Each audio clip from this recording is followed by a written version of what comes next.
3 दिन 6, 7 और 8 सितंबर, जहां लाखों लोगों ने एक ही आवाज में कहा, यह हमारे लिए नया जीवन है।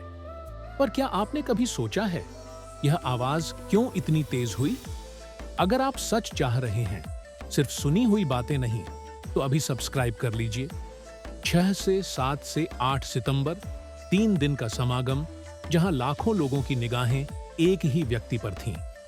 आखिर कौन है वो, जिनका अवतरण दिवस दुनिया भर में मनाया जा रहा है, और क्यों? वीडियो के अंत तक मैं आपको बताऊंगा कैसे एक साधारण इंजीनियर से दुनिया भर के भक्तों तक और दूसरी तरफ बड़े आरोपों तक यह सफर हुआ।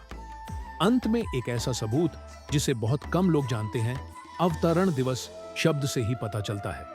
देव का अवतरण या उस साधु गुरु के आध्यात्मिक जन्म अवतरण को मनाना।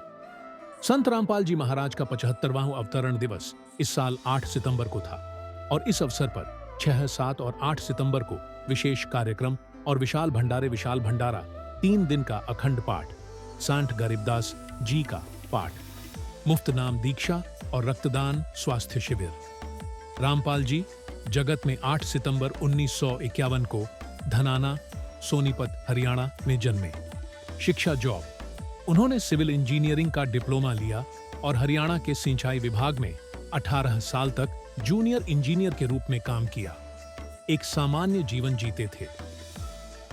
उन्होंने कबीरपंथी गुरु स्वामी रामदेवानंद से दीक्षा ली 17 फरवरी 1988 और आध्यात्मिक प्रचार शुरू किया। बाद में उन्होंने कई आश्रम स्थापित किए, जिनमें सतलोक आश्रम प्रमुख है। उनकी शिक्षा विधि कबीर और अन्य पवित्र ग्रंथों पर आधारित रही और उनके समर्थक उन्हें सतगुरु, तत्वदर्शी मानते हैं। साथ ही संत रामपाल जी की तरफ से कुछ सामाजिक पहलुओं को भी बड़ा प्रचार मिला। दहेज प्रथा के विरोध, महिला सशक्तिकरण के प्रसार, मुफ्त भंडारे और सेवाएं। ये पहल साधारण लोगों के जीवन में सचमुच असर डालती दिखती हैं, और इसीलिए कई लोग उनके विचारों से जुड़े। हर महान कहानी में उजाला के साथ छाया भी होती है। संत रामपाल के साथ भी कई कानूनी मुद्दे रहे। 2006 के क्लैश से लेकर 2014 के बरवाला आश्रम संघर्ष तक इन घटनाओं में लोगों की जानें गईं और भारी विवाद हुए। इन्हीं वजहों से उनकी छवि विवादित भी रही है। ये तथ्य अति गंभीर हैं। आरोप, जमानत, मुकदमे और कोर्ट की सुनवाइयां, हम इन्हें बिना पक्षपात के दिखा रहे हैं ताकि दर्शक खुद निर्णय लें। अब सीधे मुख्य कार्यक्रम पर आते हैं।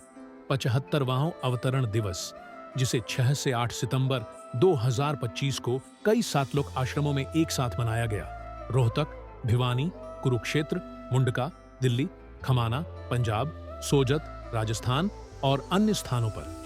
प्रमुख गतिविधियां: विशाल भंडारा, 3 दिन का अखंड पाठ, मुफ्त नाम दीक्षा, रक्तदान शिविर और स्थानीय राहत सेवा कार्य। आयोजक संदेश में कहा गया कि दुनिया के 12 से अधिक सतलोक आश्रमों में यह एक साथ मनाया गया था।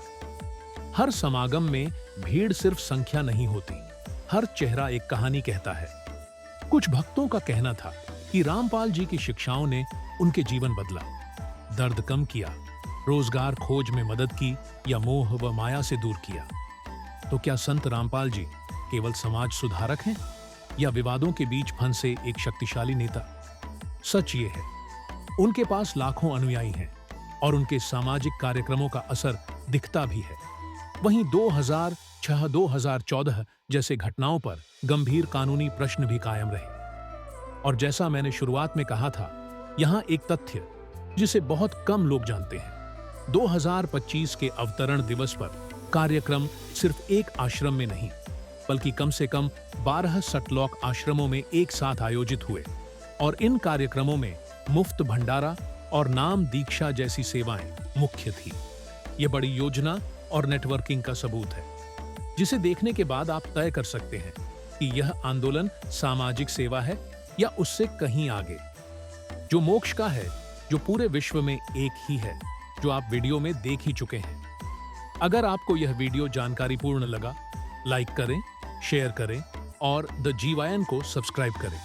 नीचे कमेंट में बताइए, आप संत रामपाल जी की कौन सी बात सबसे ज्यादा प्रभावित करती है? उनकी शिक्षाएं, सामाजिक काम या उनका संघर्ष? हम अगले वीडियो में आपके सबसे ज्यादा पूछे गए सवालों का विस्तृत जवाब देंगे।